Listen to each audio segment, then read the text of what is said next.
तर आज मम्मी बनवती आळूच्या वड्या आणि रशी. इथं पाहू शकते आपण. इथं हरभऱ्याची डाळ, तांदूळ आणि ते भाजून घेऊ राहिलो मस्त तेलामध्ये. तर इकडं साईडला आपल्या आळूच्या वड्या ठेवले. आळूच्या वड्या उकडून आपण आता आज याला कापून घेऊया. तर आपल्या इथं कापून झाल्या मस्त, तुम्ही पाहू शकता. आता याला तळायचं आहे. हे पाहू शकता मस्त आपल्या आळूच्या वड्या अशा कापून झाले. इथं आपण भाजी बनवायला तेल गरम करायला थोडंसं, आणि इथं आपण मसाला वाटून घेतलेला आहे. वाटून म्हणजे मिक्स करून घेतला आहे मिक्सरमध्ये. तर इथं आपण ठेवलेले कढई आळूच्या वड्या तळायला. आता याच्यात आळूच्या वड्या टाकायच्या आणि तळून घ्यायच्या. हे पाहू शकते आपण मस्त तळू राहिलो आळूच्या वड्या. तर या आळूच्या वड्यात थोडं 5-10 मिनटं अशा तळून घ्यायच्या मस्त. तर हे पाहू शकते तुम्ही. तळून घ्यायचं तर लोक आपण इथं भाजी हे करून घेऊ. भाजीमध्ये मसाला टाकला ना, आता ते मिक्स करून घ्यायचं मस्त.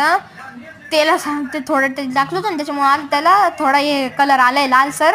हे पाहू शकते आपण मस्त मिक्स करून घ्यायचं आता त्याला हळू. मग आता त्याच्यात थोडी टाकायची कोथिंबीर, आणि मग ते कोथिंबीर टाकल्यावर परत मिक्स करायचं, आणि नंतर याच्यात पाणी टाकायचं थोडं, कारण की रस्सा बनवायला. तर हे पाहू शकते तुम्ही. तर इथं आपल्या आळूच्या वड्या तळू राहिल्या आणि इथं बाकी तळून झालेल्या आधीच्या. हे पाहू शकते मस्त आपल्या आळूच्या वड्या खुसखुशीत तळून झालेले. इथं आळूच्या वड्या तळून राहिले. इथं पाहू शकते आपल्या आळूच्या वड्या आणि हे तळून झालंय. इथं पाहू शकते आपण मस्त एका प्लेटमध्ये ठेवलं. हे आपण ना रश्यामध्ये नाही हे टाकून घेतलं होतं काय म्हणत्या पाणी, ते कैरी आळूच्या वड्या. वाव, एकच नंबर, लगेच खाऊन घ्या वाटतंय. तुम्ही पाहू शकते. तुम्ही पण घरी एकदा ट्राय करून पाहा. तुम्हाला कसं वाटलं. बाय.